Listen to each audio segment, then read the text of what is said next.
Teman-teman, bismillahirrahmanirrahim. Kepada yang terhormat Bu Okta yang mewakili Ibu Dian dan teman-teman saya dan teman-teman yang saya banggakan, assalamualaikum warahmatullahi wabarakatuh.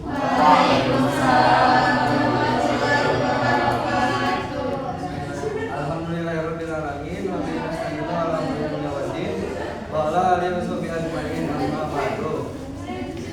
Puja puji serta syukur kita panjatkan kehadirat Allah Subhanahu wa taala yang mana Dia memberi kesehatan kepada kita. Salawat serta salam dia tetap terlimpahkan kepada junjungan kita yakni Nabi Muhammad sallallahu alaihi wasallam. Berdirinya saya di depan ini akan memandu untuk berdiskusi tugas kuliah. Jadi saya tetap pertama sebagai moderator plus pemateri dan rekan saya Pak Hidayat sebagai pemateri dan rekan saya sebagai pemateri dan Arbi Hidayat sebagai dokumentasi. Langsung saja kepada pemateri. Langsung saja kepada pemateri pertama ini saya persiapkan. Kerajaan teman-teman yang saya lanjut saja kepada pemateri pertama yaitu saya. Di sini saya akan menjelaskan tentang induksi matematika.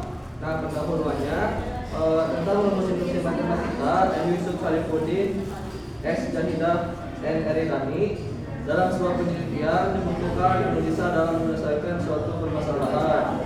Pada dasarnya, pengembangan pola berpikir manusia dalam menganalisa suatu permasalahan terdapat dua bentuk, yaitu logika berpikir deduktif dan logika berpikir induktif. Logika berpikir deduktif biasanya didasarkan pada aturan logika yang ketat dan sebagian besar tidak dapat disangka.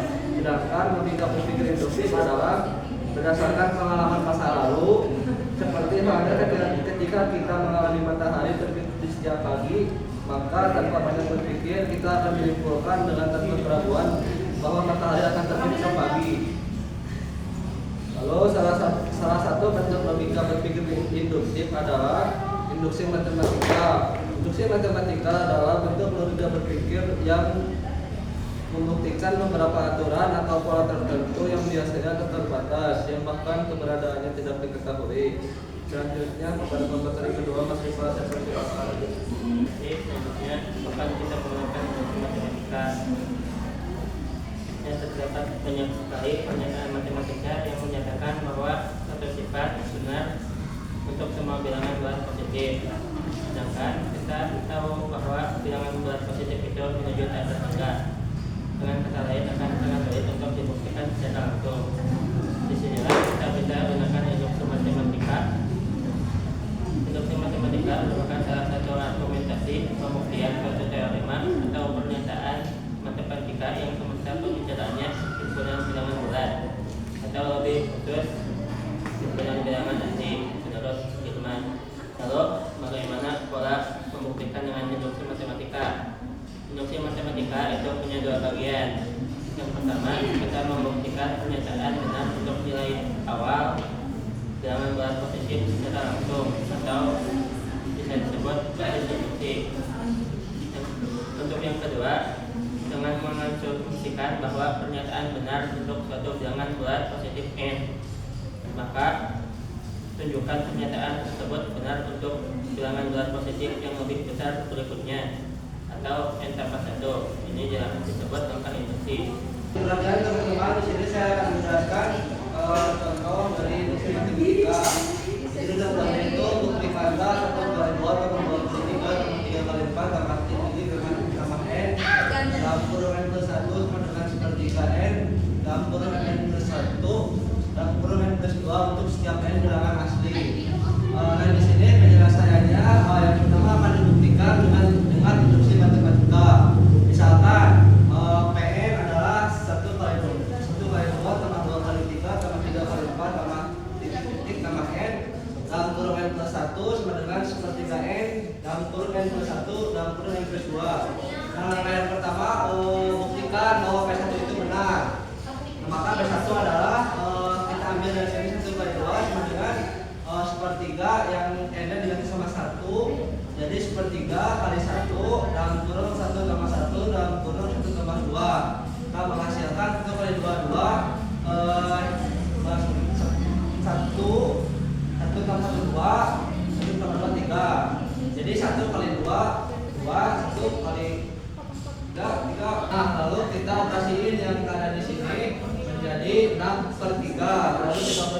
jadi 2/2. Nah, jadi P1 itu terbukti benar.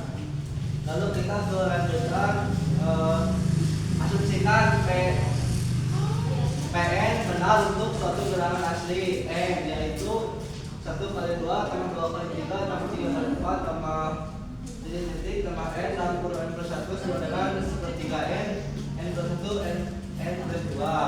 Selanjutnya akan dibuktikan bilangan asli atau P dalam kurung n plus 1 benar, yaitu kita tulis lagi 1 kali 2 tambah 2 kali 3 tambah 3 kali 4 tambah titik tambah n dalam kurung n plus 1 tambah n plus 1 tambah 1.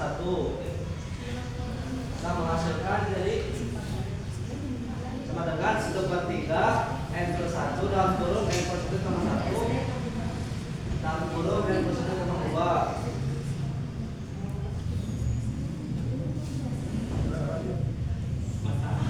Maka 1 kali 2 tambah 2 kali 3 tambah 3 kali 4 tambah titik tambah n dalam kurung n plus 1 tambah dalam kurung n plus 1 tambah dalam kurung n plus 2 menghasilkan jadi 1/3 dalam kurung n plus 1 dalam kurung n plus 2 dalam kurung n plus 3.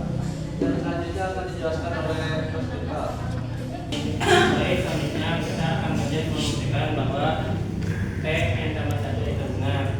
Pertama, kita tulis kembali samaannya 1 kali 2 tambah 2 kali 3 tambah 3 kali 4 tambah titik tambah n dalam kurung n tambah 1 sama dengan 1/3 n kali n tambah 1 kali n tambah 2. Nah, kemudian kita tambahkan kedua dua dengan n tambah 1 kali n tambah 2. Jadi tulis dulu n tambah 1 kali n tambah 2 dengan 1/3 n tambah 1 n tambah 2 tambah n tambah 1 kali n tambah 2.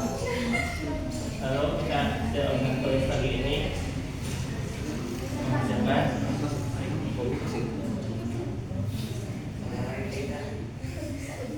kita samakan dulu ya penyebutnya menjadi n tambah 1 n tambah 2 per 3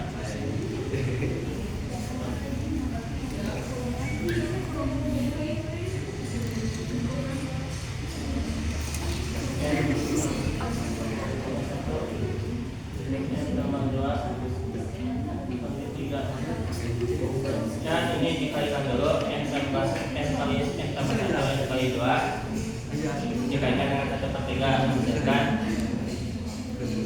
n kali n tambah 1 kali n tambah 2/3. Kemudian kita samakan penyebutnya dengan mengalihkan ini kali 3. Kemudian menghasilkan kita gabungkan keduanya menjadi n tambah 1 n tambah 2 tambah 3 n tambah 1 n tambah 2.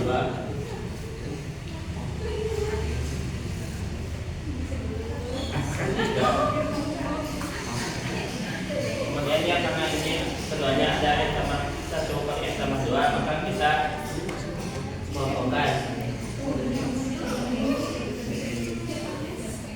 n tambah 1 n tambah 2 dan ini kita bisa coret menghasilkan n tambah 3. Lalu kita pisahkan lagi 1/3-nya menghasilkan 1/3 n kali n tambah 1 kali n tambah 2 kali n tambah 3.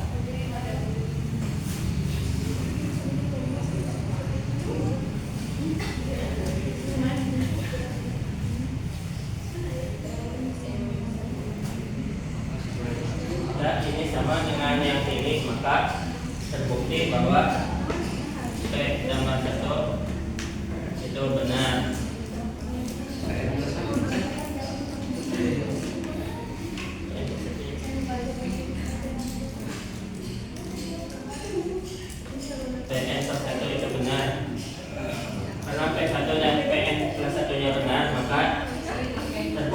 bahwa